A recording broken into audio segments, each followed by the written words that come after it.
नेकपा माओवादी केन्द्रका अध्यक्ष पुष्पकमल दाहाल प्रचण्डले गुटबन्दी र पार्टीभित्रकै अन्तर्विरोधका कारण मुलुकको परिवर्तनको जस माओवादीले लिन नसकेको बताउनु भएको छ।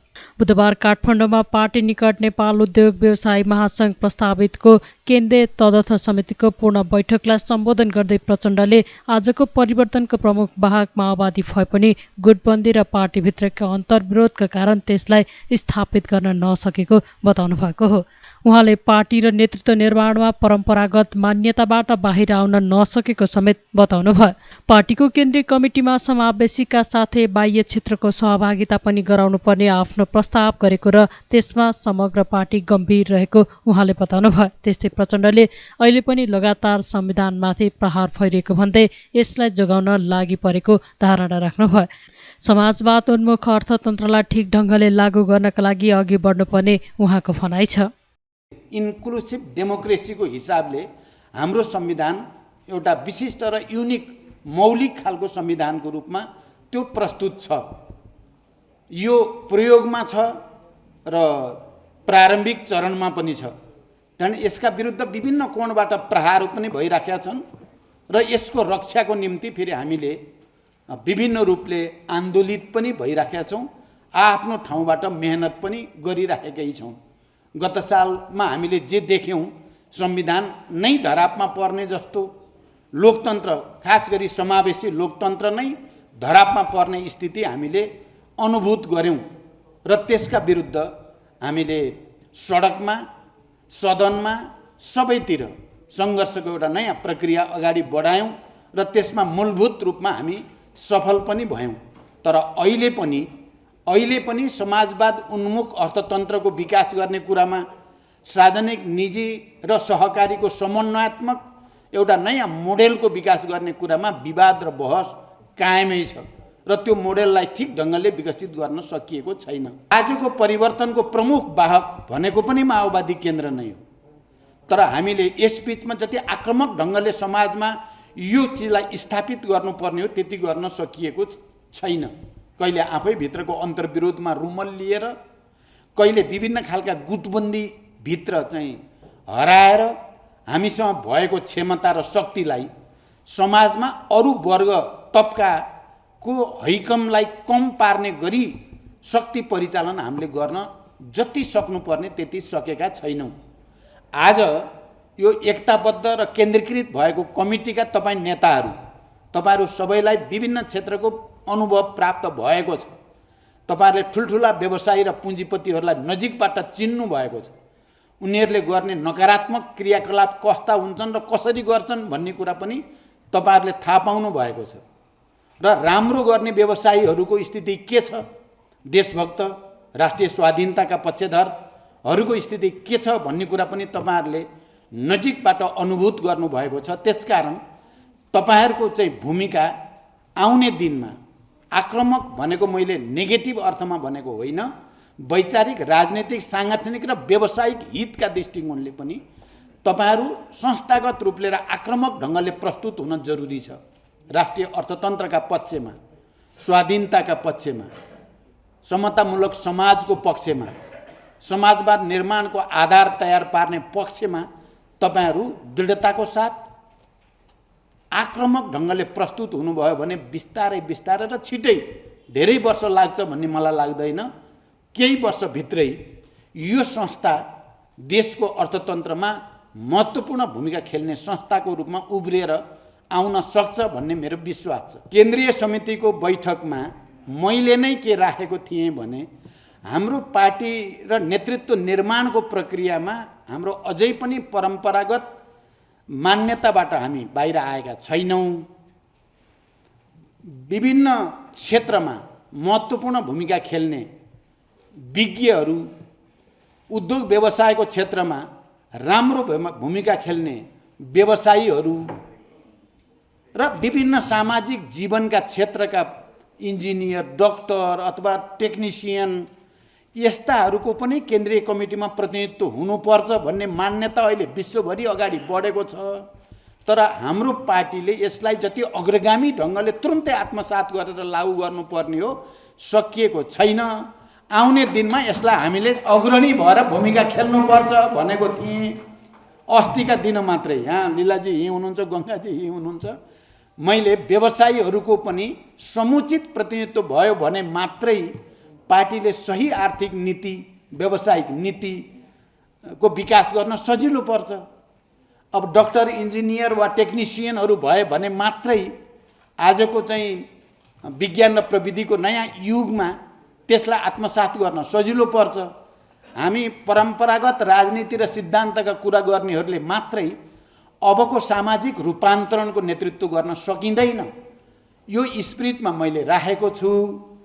विधानमा केही संशोधन गरिएको छ। म तपाईँहरूको चाहिँ सबैको भनाइलाई आत्मसात गर्दै अहिले केन्द्रमा तपाईँहरूलाई प्रतिनिधित्व गराउने संस्थागत रूपमा कोसिस मेरो रहनेछ। त्यस्तै महासङ्घका संस्थापक अध्यक्ष कृष्णप्रसाद आचार्यले माओवादीको विभिन्न कमिटीमा व्यवसायीहरूलाई कुनै स्थान नै नदिएको गुनासो गर्नुभयो। अहिलेको जब खुला भएर आइसकेपछि विविध पार्टीहरू, विभिन्न पार्टी, हामीसित प्रतिस्पर्धा गर्ने पार्टीहरूले, उद्योग व्यवसायहरूले सम्मानका साथ आफ्नो चाहिँ केन्द्रीय समितिमा, आफ्नो चाहिँ मन्त्री बनाएका छन्, केन्द्रीय समितिमा लगाएका छन्, विभिन्न ठाउँमा उनीहरूलाई चाहिँ स्थापित गराएका छन्। हाम्रो पार्टीले कन्जुस्याइ गरेर होइन एउटा क्षेत्रीय प्रदेश कमिटीसम्म बनाउने बेलामा पनि बडो रोइ कराइ गरेर बल्ल बल्ल एउटा बनाएको छ। खोइ हाम्रो प्रतिनिधित्व हाम्रो प्रतिनिधित्व हुनु पर्दैन भन्ने बेलामा चाहिँ आर्थिक समृद्धिका योद्धाहरू तपाईँहरू भन्ने होइन। तर चाहिँ नेतृत्व दिने ठाउँमा चाहिँ हामीले के गर्छौँ? हामी पार्टीको निर्देशन विपरीत हामी हिँड्छौँ? कुनै हामी हिँड्दैनौँ। बरु पार्टीका कार्यकर्ता भनेका, नेता भनेकाहरूले कयौँ पटक चाहिँ अनुशासनिक काम गरेका हामीले देखिरहेका छौँ। तर हामी त्यसो गरिरहेका छैनौँ। त्यस्तै सहभागीहरूले अहिलेको अर्थतन्त्र सुधारका लागि आवश्यक कदम चाल्नुपर्ने सुझाव दिएका थिए।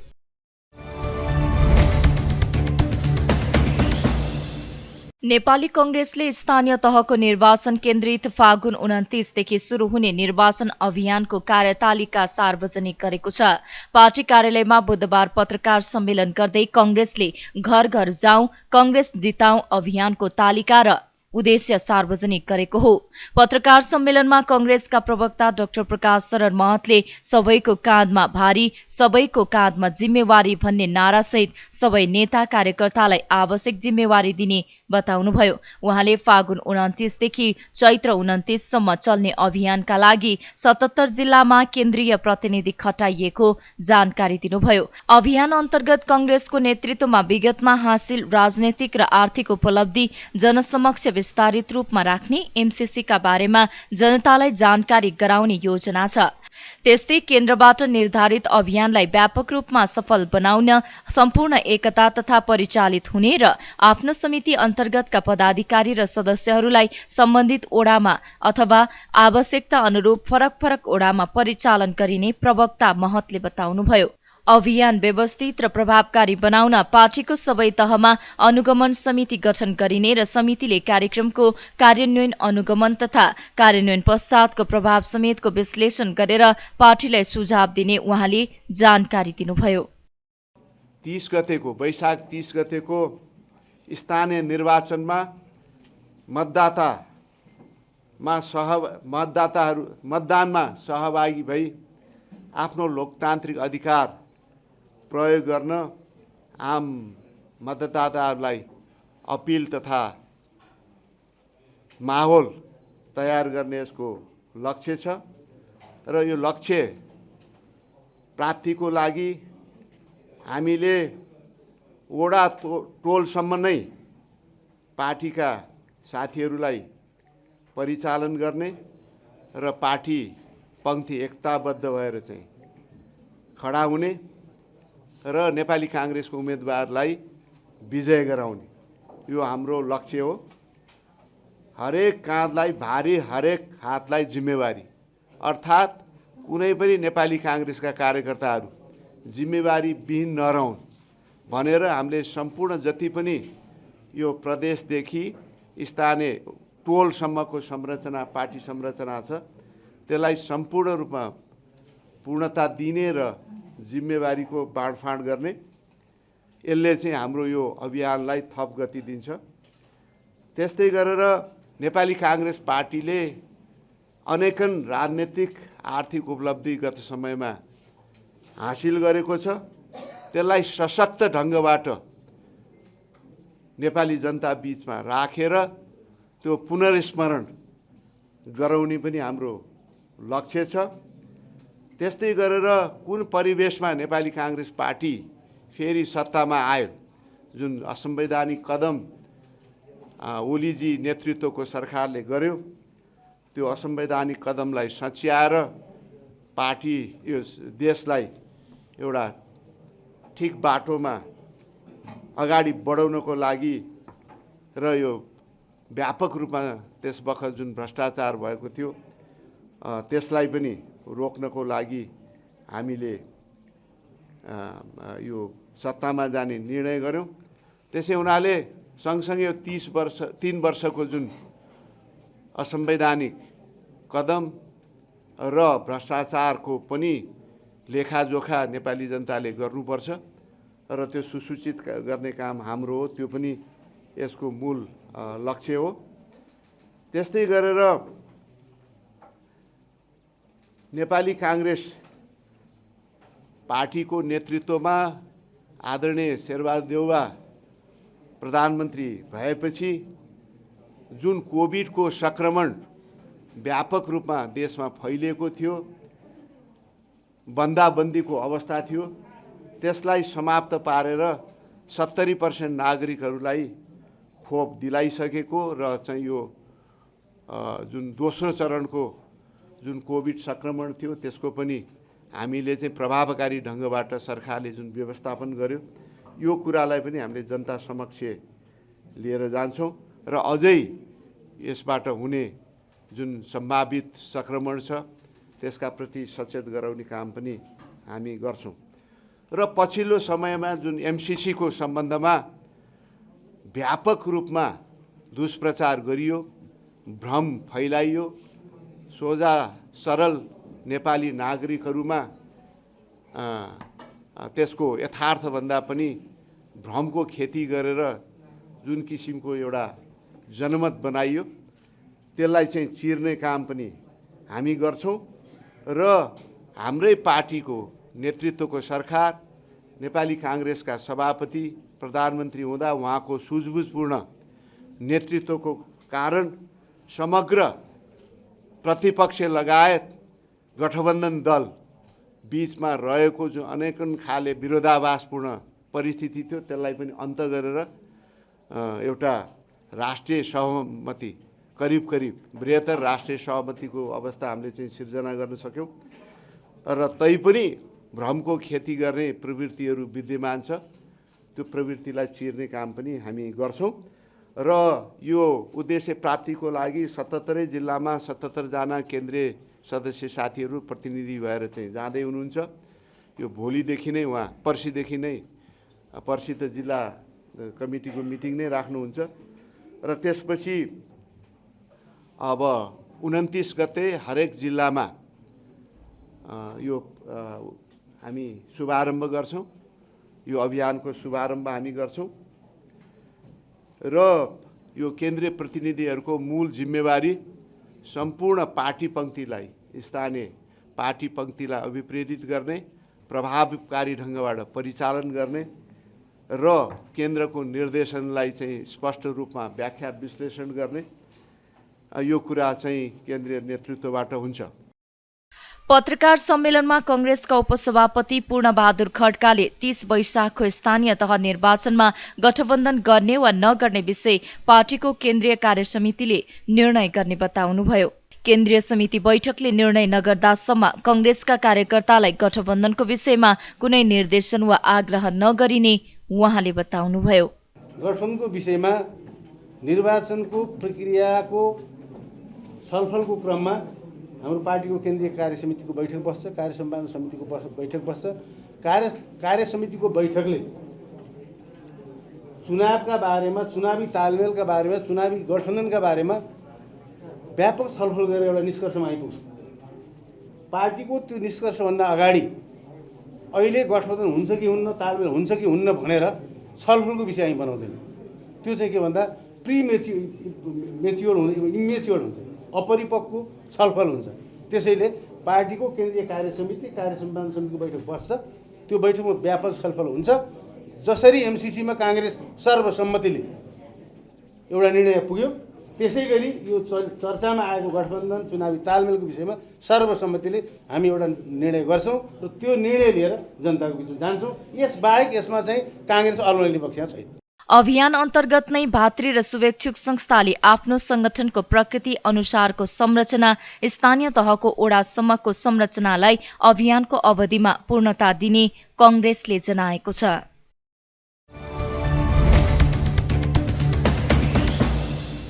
नेपालमा बुधबार 224 जनामा कोरोना संक्रमण पुष्टि भएको छ। देशभर गरिएको 6,936 पीसीआर परीक्षणका क्रममा 68 जना र 3,156 एन्टिजेन परीक्षणका क्रममा 156 जनामा कोरोना पुष्टि भएको स्वास्थ्य मन्त्रालयले जनाएको छ। बुधबार कोरोनाका कारण कसैको पनि मृत्यु भएको छैन। नेपालमा कोरोनाका कारण हालसम्म 11,949 जनाले ज्यान गुमाइसकेका छन्। त्यस्तै थप 251 संक्रमित कोरोना मुक्त हुँदा हालसम्म नेपालमा 9,60,068 जना निको भएका छन्। हाल 5,692 सक्रिय संक्रमित आइसोलेसनमा र 106 जना क्वारेन्टाइनमा रहेको मन्त्रालयले जनाएको छ।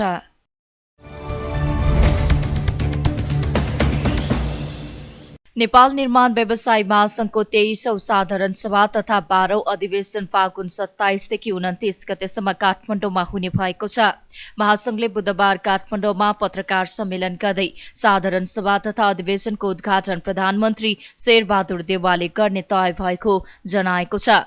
अधिवेशनमा 1200 प्रतिनिधि र 1200 पर्यवेक्षक गरी 2400 जनाको सहभागिता रहने महासंघले जनाएको छ। त्यस्तै अधिवेशनमा 59 सदस्य कार्यसमिति मध्ये अध्यक्ष, वरिष्ठ उपाध्यक्ष, एसोसिएट सहित 8 उपाध्यक्ष, महासचिव, 2 उपमहासचिव, कोषाध्यक्ष र सहकोषाध्यक्ष सहित 46 पदमा निर्वाचन हुनेछ। साधारण सभा तथा अधिवेशन सम्पन्न गर्न 1,49,00,000 रुपैयाँ खर्च हुने अनुमान गरिएको महासंघका अध्यक्ष रवि सिंहले जानकारी दिनुभयो। उहाँले मन्त्री परिषदबाट पारित सार्वजनिक खरिद नियमावलीको 11औं संशोधनलाई अघि बढाउन सरकारको ध्यानाकर्षण गराउनुभयो। उक्त संशोधन अघि नबढ्दा निर्माण उद्योग अस्तव्यस्त भएको उहाँले बताउनुभयो। सम्भाग निर्माण कर्मीहरू त्यसबाट अत्यन्त उत्साहित भएका थियौँ र हामीले तत्कालै सरकारले सँग सहकार्य गरेर अगाडि बढ्ने र सार्वजनिक खरिद ऐन नियमावलीमा भएका हाम्रो 11औं महाधिवेशनको घोषणापत्र अनुरूप मुलुकभरिबाट आएका महाधिवेशन प्रतिनिधिहरूले दिएको निर्देशन बमोजिम त्यो घोषणापत्रलाई कार्यान्वयन गराउनलाई हामीले सरकारलाई सुझावहरू दियौँ, छलफलहरू गऱ्यौँ, अनुरोध गऱ्यौँ। त्यसै अनुरूप उहाँहरूले हाम्रो सुझाव लिएर सार्वजनिक खरिद नियमावलीको संशोधन गर्नुभयो। तर नियमावली संशोधन हुँदै गर्दाखेरि कतिवटा बुँदाहरू राख्न जुन उपयुक्त हुँदैन थियो, त्यसमा चाहिँ सरकारले सरकारको तर्फबाट राख्ने बुँदाहरूको विषयमा त्यसको सरकारवाला पक्ष निर्माण व्यवसाय मात्र होइन कि विकास मन्त्रालयका अधिकारीहरूसँग पनि छलफल नगर्दाखेरि सबैभन्दा ठुलो समस्या म्याद थपको समस्या आयो। नियमित रूपमा सञ्चालन भइरहेका आयोजनाहरू एकाएक 76 वैशाख 30बाट अवरुद्ध हुन पुग्यो र त्यो अवरुद्ध खुलाउन अघि नै मैले भनिसकेँ, हामीले त्यही वर्षको फागुन 14सम्म पुग्नु पर्यो। भन्दाखेरि हामी अत्यन्त उत्साहित भएको बेलामा 2/3 नजिकको सरकार, 2/3 नजिकको पार्टीले नेतृत्व गरेको 2/3 को सरकार, त्यस बेला तत्कालीन सरकारले सार्वजनिक खरिद ऐन टेबल गरेर छलफल गरेर लिएर आएको भए हामीले अहिले नेपालको विकासमा धेरै हदसम्म सहजता आइसक्ने थियो। अहिले जुन हिसाबले विकास निर्माणको काम असहजता भइरहेको छ, अहिले सरकारले आफ्नो बजेटलाई खर्च गर्न सकेको छैन। यी सबै कुराहरूको अवरोध चाहिँ सार्वजनिक खरिद ऐन नियमावलीहरूले गरेको छ र गैर जिम्मेवार रूपमा चाहिँ टेन्डरहरू गर्ने यी सबै कुराहरूलाई सम्बोधन गर्नलाई हामीले सरकारलाई जुन सुझावहरू दिएका थियौँ, त्यसमा सार्वजनिक खरिद नियमको 6औँदेखि 9औं संशोधनसम्ममा विविध समस्याहरूको समाधान भयो र म्याथको समस्याहरू पनि समाधान भयो। तर नियमावलीको संशोधन भनेको तत्कालीन मन्त्री परिषदबाट कुनै पनि बेला हुन्छ, तर यसलाई ठोस रूपमा ऐनमै व्यवस्थापन गर्न सकिएपछि त्यो दीर्घकालीन रूपमा त्यो कार्यगत हुन्छ र दीर्घकालीन रूपमा त्यो नियालीलाई चाहिँ नियालीमा भएका राम्रा कुराहरू र आवश्यक राम्रा कुराहरूलाई चाहिँ हामीले ऐनमै लिपिबद्ध गर्न सक्यौँ भने बल्ल हामीले हाम्रो आवश्यकता अनुसार, मुलुकको आवश्यकता अनुसार, विकासको आवश्यकता अनुसार विकास निर्माण कामहरू अगाडि बढाउन सक्छौँ। त्यसैले सार्वजनिक खरिद ऐन संशोधन गर्ने मुख्य लक्ष्य लिएर गरेको नेतृत्वले त्यो काम सम्पन्न गर्न बाँकी भएको हुँदाखेरि पुनः अर्को कार्यकाल यो कार्यकालमा एकदम बलियो पार्टीको सरकार हुँदाहुँदै पनि त्यो पार्टी बिचमै आएको विभाजनले गर्दाखेरि हाम्रो सार्वजनिक खरिद ऐन टेबल हुन सकेन। अहिले नेकपा एमाले सदन अवरुद्ध गरेको कारणले गर्दाखेरि सार्वजनिक खरिद ऐन टेबल हुन सकेको छैन, छलफलमा आउन सकेको छैन।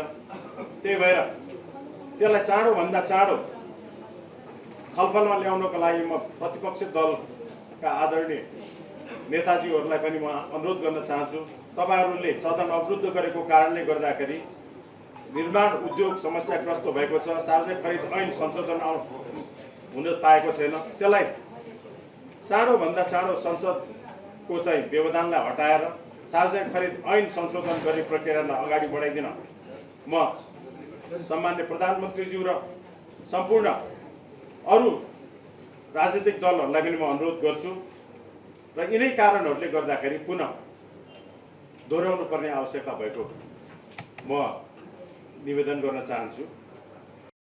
त्यस्तै अधिवेशन स्थल बाहिर विभिन्न कम्पनीका 30 वटा स्टल रहने महासंघले जनाएको छ।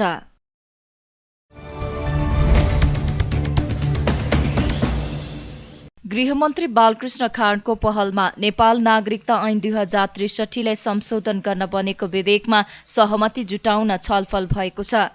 कानून न्याय तथा संसदीय व्यवस्था मन्त्री दिलेन्द्र प्रसाद बडु, नेपाली कंग्रेसकी सचेतक पुष्पा भूषाल, माओवादी सचेतक देव गुरुङ, लोकतान्त्रिक समाजवादी पार्टीका सांसद लक्ष्मणलाल कर्ण, महान्यायाधिवक्ता खम्मा बहादुर खाती लगायतको सहभागितामा बुधबार भएको छलफलमा विधेयकलाई यथाशीघ्र संसदबाट पास गर्न आवश्यक रहेको सुझाव दिइएको थियो।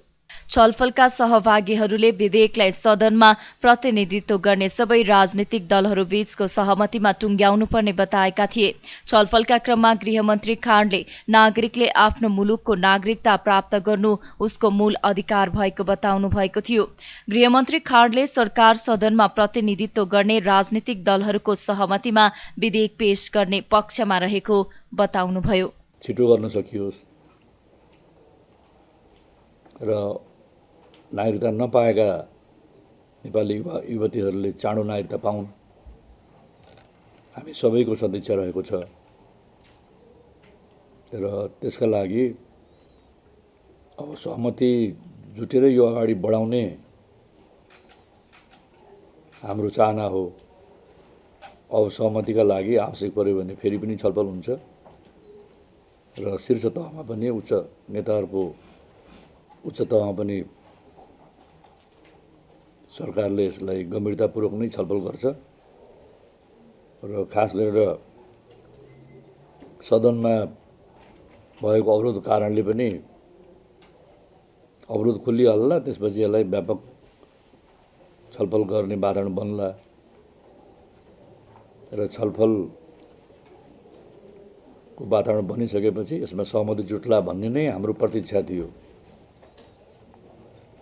तथापि अहिले यो नागरिकता विधेयकलाई अगाडि बढाउने क्रममा र यसलाई टुङ्ग्याउने सन्दर्भमा अहिले छलफल चाहिँ हामीले गम्भीरतापूर्वकै प्रारम्भ गरेका छौँ र मान्यजीहरूलाई फेरि हामीले आवश्यक पर्यो भने फेरि पनि छलफलका लागि आमन्त्रण गर्नेछौँ। कानून न्याय तथा संसदीय व्यवस्था मन्त्री बडुले शीर्ष तहमा राजनीतिक सहमति जुटाएर विधेयक संसदमा पेश गर्नुपर्ने बताउनुभयो। सहमति जुट्न नसकेमा प्रक्रियाबाट अघि बढ्ने गरी भए पनि विधेयक संसदमा पेश गर्नुपर्ने उहाँको भनाइ छ। यसलाई अझै म त भन्दैछु के भने निष्कर्ष पुग्न त बहुमत अलमा त जान सकिन्छ, यो त आइसक्यो, त प्रतिवेदन त पुगिसक्यो, हाउसमा त प्रवेश गरिसक्यो। यसको एउटा बाटो त्यो नै हो।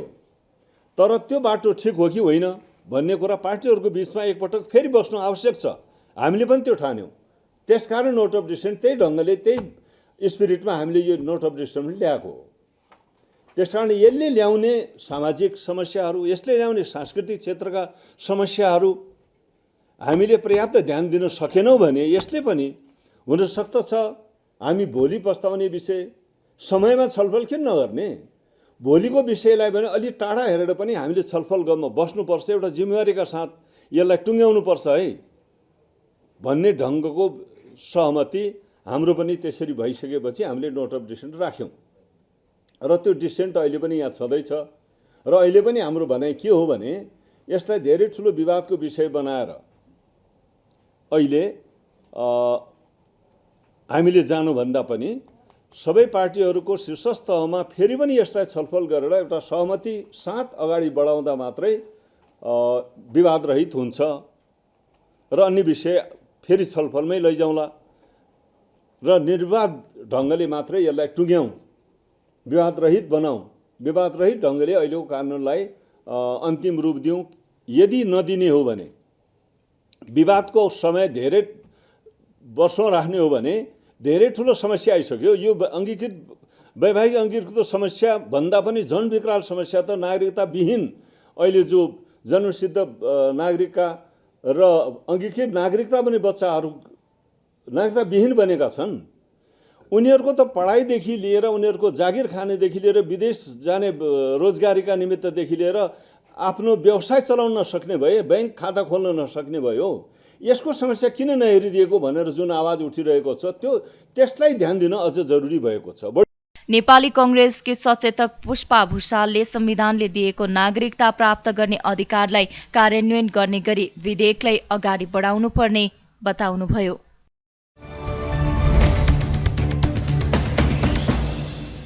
प्रतिनिधि सभा अन्तर्गतको उद्योग तथा वाणिज्य र श्रम तथा उपभोक्ता समितिले सरल र सुलभ तरिकाले पेट्रोलियम पदार्थ उपलब्ध गराउन सरकारलाई निर्देशन दिएको छ। सिंहदरबारमा बुधबार बसेको समिति बैठकले पेट्रोलियम पदार्थको मूल्य नियन्त्रण गर्नेतर्फ ध्यान दिँदै सरल र सुलभ तरिकाले पेट्रोलियम पदार्थ उपलब्ध गराउन सरकारलाई निर्देशन दिएको हो। ऐल निगम धराशायी स्थितिमा पुगेको हुनाले सम्बन्धित निकायले ऐल निगमको जायज मागहरूको सम्बोधन गर्नुपर्नेमा जोड दिएको छ। समिति सभापति विमल प्रसाद श्रीवास्तवले उपभोक्तालाई मार नपर्ने गरी सर्वसुलभ तरिकाले पेट्रोलियम पदार्थ उपलब्ध गराएर मूल्य वृद्धि नियन्त्रण गर्नेतर्फ योजना बनाउन निर्देशन दिएको बताउनुभयो।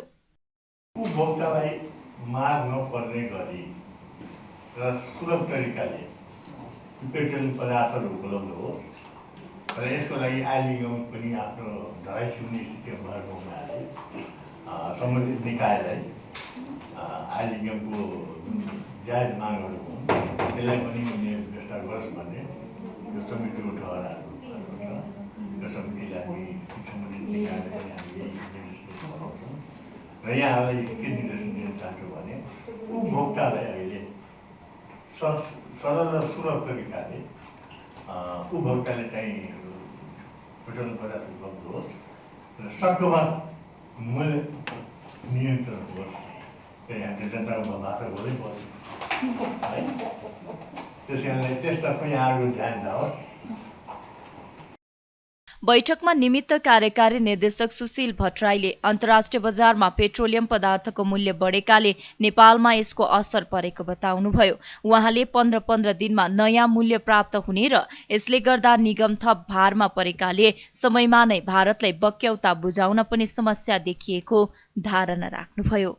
4 महिना जस्तो अगाडि झन्डै 50 रुपियाँको डिफ्रेन्स थियो। 50 रुपियाँ नै हामीतिर 45 देखि 50 रुपियाँ हामीतिर सस्तो थियो। लकी यो 3-4 महिनादेखि इन्डियामा चाहिँ चुनावको कारणले गर्दा उहाँले दैनिक मूल्य बढाउँदै लिएर जानुहुन्थ्यो, त्यो अहिले रोक्नु भएको छ। हामीले यतातिर चाहिँ मूल्य समायोजन गर्दै गयौँ। यो कारणले गर्दाखेरि चाहिँ अहिलेको बोर्डर प्राइस डिफ्रेन्स चाहिँ धेरै सुधार भएको छ। मिनिमम 8 रुपियाँदेखि लिएर म्याक्सिमम 22 रुपियाँसम्मको 17 देखि 22 रुपियाँ अहिले हाम्रो सिक्वेन्स 24 देखि 17 रुपियाँसम्म सस्तो छ। डिजल 7 रुपियाँ सस्तो छ प्रति लिटर, पेट्रोल अझै 24 रुपियाँ सस्तो छ। यो चाहिँ एकताका 45 र 50 रुपियाँ पुगिसकेको थियो। त्यसबाट यता सुधार हुँदै आएको हामीले अलिक केही मात्रै समाधान गरेर भारतमा रोकिराखेको कारणले गर्दा यो छ भने अब भोलिदेखि सम्भवतः भोलिदेखि नै इन्डियामा चाहिँ अब यो चुनाव पनि सक्यो, त्यसपछि अब फटाफट मूल्यसँग दिनको 1.5 रुपियाँको दरले अब त्यहाँ दैनिक मूल्यसँग लिने सूचनाहरू हामीले पाइरहेका छौँ। अहिलेको परिस्थितिको कारणले गर्दाखेरि यो अवस्था समग्रमा हेर्दाखेरि चाहिँ अब हजुर हामी त अत्यन्त चिन्तित छौँ। हामीलाई पनि आज खुसी लाग्यो समितिमा बोलाउनु भएको छ, कमसेकम नेपाल आइएमए गरेको अवस्था र पेट्रोल पदार्थको आपूर्ति विद्युत वितरण कसरी व्यवस्थापन गर्ने विषयमा एउटा चाहिँ जनताबाट छानेर आउनुभएका यहाँहरू मान्यज्यूसँग हामी चाहिँ अलिकति हाम्रो कुरा पनि राख्नुपर्छ। कसरी भोलिका दिनमा आपूर्ति व्यवस्था गर्ने भन्ने केही चिन्तन मनन छलफलबाट केही कुरो निस्किन्छ कि भन्ने त्यो पनि हामी आशामा छौँ। र सँगसँगै अहिले हामी यस्तो जटिल परिस्थितिबाट गुज्रिएको अवस्थामा हामीसँग आबद्ध भएका केही व्यवसायी साथीहरूले, व्यावसायिक सङ्गठनहरूले अब विगतदेखिका कतिपय 2-3 वर्ष अगाडिदेखिका विषयहरू केही विषयहरू थिए, ती थाँती राख्दा राख्दै अब पछिल्लो समय आएर होइन अब हामीलाई यो सुविधा नबढाइदिने हो, यो खर्च नदिने हो, यो नबढाउने हो भने हामी चाहिँ हडतालमा जान्छौँ। तपाईँले एक्लै कुरो सुन्नु भने हामी चाहिँ सबै मिलेर अब सबैतिर घटाउँदा नै यस्तो उहाँहरू सबै गठजोड सब मिलेर एउटै एउटा संस्था फर्म गरेर हामी यदि सबैतिर माग पुरा भएन भने हामी हडताल गर्छौँ, सबै ठप्प पार्छौँ भन्नेसम्मका कार्यक्रमहरू दिएर हामीलाई उहाँहरूले त्यो खालको पनि एउटा आन्तरिक दबाब पनि अहिले हामीले झेलिरहेको अवस्था छ। यो पनि कुरो विषय त यसमा थिएन अहिलेको उसमा, तर तथापि यो जनताको एउटा चाहिँ सरकारसँग र अत्यावश्यक वस्तु र अत्यावश्यक वस्तुमा अब यसरी कुनै समूहहरूले यसरी चाहिँ यदि समयतिर माग पुरा भएन भने चाहिँ हामी हडताल गर्छौँ, बन्दै गर्छौँ भन्ने खालको कुरोहरू हामीले यो सम्मको परिस्थिति हामीले खेप्नु परेको छ। एकातिर यो परिस्थिति खेप्नु परेको छ, अर्कोतिर पैसा कसरी तिर्ने, फन्ड कसरी जोड गर्ने, कसरी के गर्ने भने अर्कोतिर त्यो चिन्ता पनि आइन्छौँ र अनि मूल्य पनि बढ्दै गइरहेको अवस्था छ। यी सबै चपेटामा हामी अहिले गरिरहेको विषय चाहिँ मैले मान्य समिति सदस्यहरूले अनावश्यक करका कारण पेट्रोलियम पदार्थ चर्को मूल्य तिर्न उपभोक्ता बाध्य भएकाले यसमा सोच्नुपर्ने बेला आएको धारणा राखेका थिए।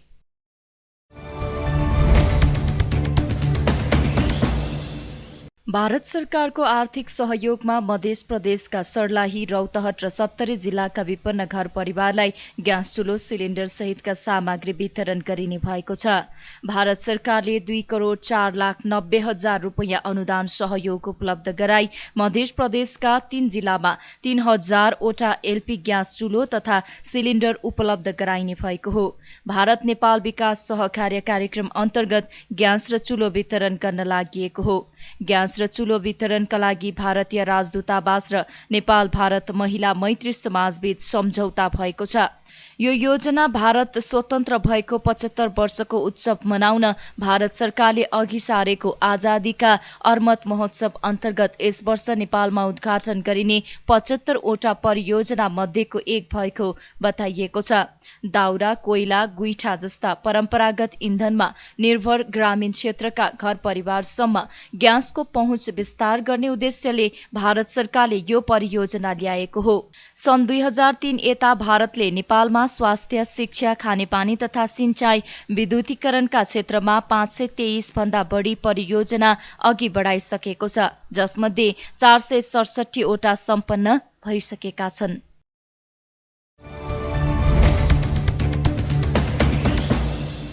गैर आवासीय नेपाली संघ NRNA को निर्वाचन मिति तय भएसँगै उम्मेदवारी दर्ताको क्रम बढ्दै गएको छ। यसै क्रममा एसिया पेसिफिक क्षेत्र अन्तर्गत उपसंयोजक पदका लागि जापानबाट ददिवल खड्काले उम्मेदवारी दर्ता गराउनु भएको छ। विगत 30 वर्षदेखि जापानमा व्यवसाय गर्दै आउनुभएका खड्का सफल व्यवसायीको रूपमा जापानमा परिचित हुनुहुन्छ। लामो समयदेखि सामाजिक संस्थामा आबद्ध रहेका खड्का जापानमा रहेका नेपालीमा कानूनी परामर्शदाताको रूपमा नेपालीहरूलाई सहयोग गर्दै आउनु भएको छ। आइसिसीका वरिष्ठ उपाध्यक्ष एवं नेपाली व्यवसायी संघ जापानका उपाध्यक्ष समेत रहेका खड्काको NRNA अभियानमा परेको उम्मेदवारीसँगै निकै चासोका रूपमा हेरिएको छ। NRNA को मतदान मिति चैत्र 7 र 8 गते तय गरिएको छ।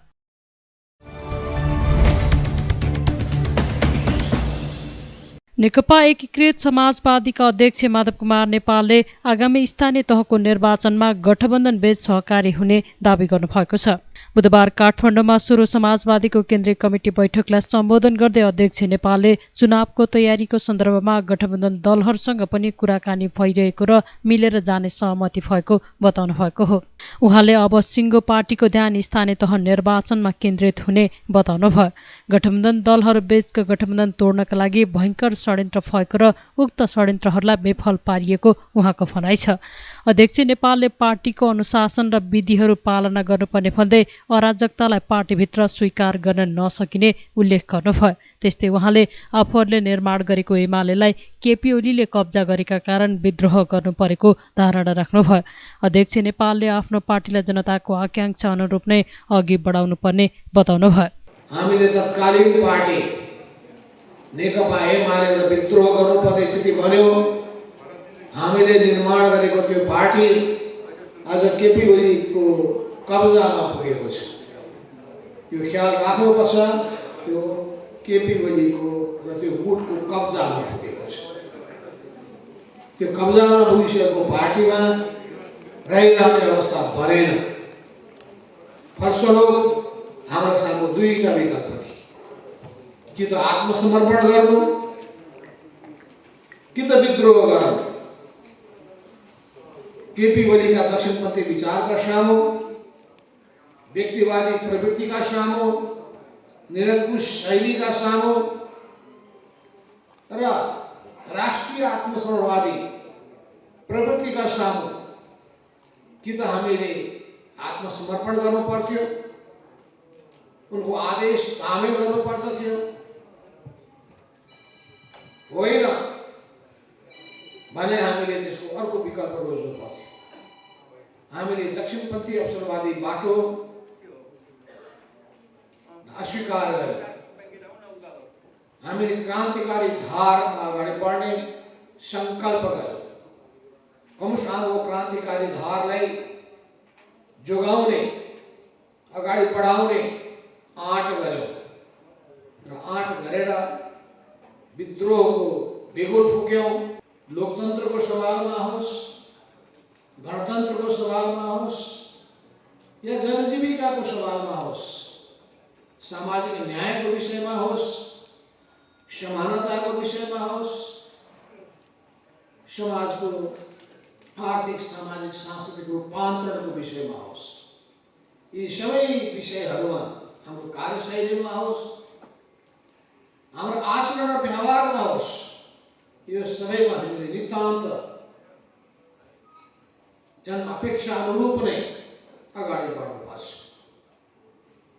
पुरानो अन्य पार्टीमा भएका विकृति र विसङ्गति हामीभित्र प्रवेश नगरून्, छन् भने पनि तिनीहरूलाई हटाउँदै समाप्त पार्न सकियोस् भन्ने कुरामा हामीले ध्यान दिनुपर्ने आवश्यकता छ।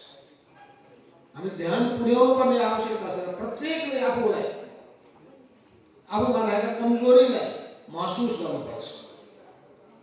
अहिले घोषणा भएको वैशाख 30 गतिको जुन मितिको स्थानीय चुनाव हाम्रो सामुमा छ, त्यो चुनावको तयारीको निम्ति यो पार्टीको बैठक अत्यन्तै महत्त्वपूर्ण छ। हाम्रो सम्पूर्ण ध्यान अब निर्वाचनमा केन्द्रित हुनेछ, निर्वाचनको तयारीमा केन्द्रित हुनेछ।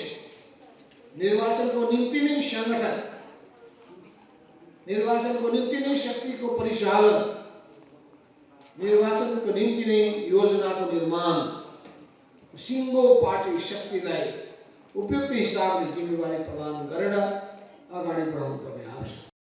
बैठकमा अध्यक्ष नेपालले राजनीतिक प्रतिवेदन प्रस्तुत गर्नुभएको छ। प्रतिवेदनमाथि उठेका प्रश्न र सुझावलाई समेटेर बिहिबारको बैठकले पारित गर्ने एकीकृत समाजवादीले जनाएको छ।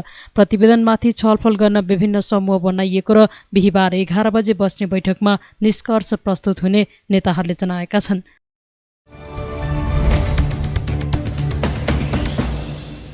सभामुख अग्निप्रसाद सापकोटासँग फ्रान्स नेपाल संसदीय मैत्री समूहका अध्यक्ष भेरोनिक रियो त्यो नेतृत्वको प्रतिनिधि मण्डलले शिष्टाचार भेटवार्ता गरेको छ। सिंहदरबार स्थित सभामुखको कार्यकक्षमा भएको भेटमा सभामुख सापकोटाले नेपाल र फ्रान्सबीच 73 वर्षदेखिको कूटनीतिक सम्बन्ध सुमधुर र उदाहरणीय रहेको बताउनु भएको थियो। उहाँले कोभिड-19 विरुद्ध लड्न फ्रान्सले चिकित्सा क्षेत्रमा र कोभ्याक्स अन्तर्गतको सहयोगका लागि फ्रान्स सरकार र फ्रान्सेली जनतालाई धन्यवाद ज्ञापन गर्नुभएको सभामुख सापकोटाको सचिवालयले जनाएको छ। जलवायु परिवर्तनका कारण सिर्जित समस्या समाधानका लागि फ्रान्सको भूमिका महत्त्वपूर्ण हुने बताउँदै सभामुख सापकोटाले सन् 2015को पेरिस सम्झौता स्मरणीय रहने बताउनु भएको थियो। भेटमा फ्रान्स नेपाल संसदीय मैत्री समूहका अध्यक्ष भेरोनिकले दुई देशबीच आपसी सहयोग र सहकार्यका लागि छलफल गरेर क्षेत्र छनौट गर्न सकिने बताउनु भयो।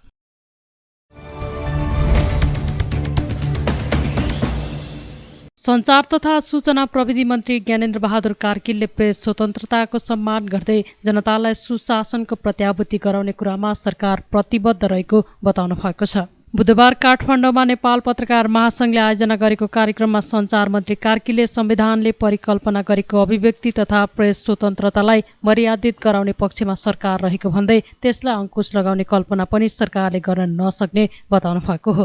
सरकार दक्षिण एसियामै प्रेस तथा अभिव्यक्ति स्वतन्त्रतामा अग्रणी देशको रूपमा प्रस्तुत हुन चाहेको उहाँको भनाइ छ। त्यस्तै उहाँले सरकारले अनलाइन टेलिभिजन सम्बन्धी गरेको व्यवस्था पवित्र उद्देश्यले ल्याएको दावी गर्दै यसको कार्यान्वयनका लागि सरकार प्रतिबद्ध रहेको बताउनु भयो। राष्ट्रिय प्रसारण नियमावलीमा भएको संशोधनका अभिव्यक्ति स्वतन्त्रतामा कुनै हस्तक्षेप नगरेको उहाँले बताउनु भयो। उहाँले व्यक्तिगत रूपमा सामाजिक सञ्जाल प्रयोग गर्नेलाई नियमावलीले नछुने स्पष्ट पार्नुभयो। अभिव्यक्ति स्वतन्त्रताको जुन हामीले बनाएको संविधानले परिकल्पना गरेको छ त्यसलाई अरू मर्यादित गराउने, त्यसलाई विकसित गराउने र अभिव्यक्ति स्वतन्त्रतालाई अङ्कुश लगाउने कल्पनासम्म पनि यो सरकारले गर्न सक्दैन। म यति मात्र भन्न चाहन्छु, हामी यो सरकार शेरबहादुर देउवाले नेतृत्व गरेको जुन यो सरकार छ यो दक्षिण एसियामै प्रेस स्वतन्त्रताका निमित्त अग्रणी देशको रूपमा हामी यसलाई परिचित गराउन चाहन्छौँ। यो केवल भाषणमा होइन, हामी व्यवहारमा देखाएर यो कुरा अगाडि बढाउन चाहन्छौँ। यसका निमित्त सम्पूर्ण प्रेस जगतका साथीहरूको सहयोग र सद्भावको अपेक्षा सरकारले गरेको छ। प्रेस स्वतन्त्रताप्रति हाम्रो सम्मान र यसलाई अझ समृद्ध गराउने कुरामा सरकार सधैँ तपाईहरूको सुझाव लिएर अगाडि बढ्छ। म श्रद्धेय नेता कृष्णप्रसाद भट्टराई जो नेपाल पत्रकार महासङ्घको प्रथम अध्यक्ष हुनुहुन्थ्यो, उहाँलाई स्मरण गर्दै उहाँले जुन सपना देखेर नेपाल पत्रकार महासङ्घको अध्यक्ष हुनुभयो होला, त्यो सपना पुरा गर्नका निमित्त अहिले विपुल पोखरेलसम्म आइपुग्नु भएको छ।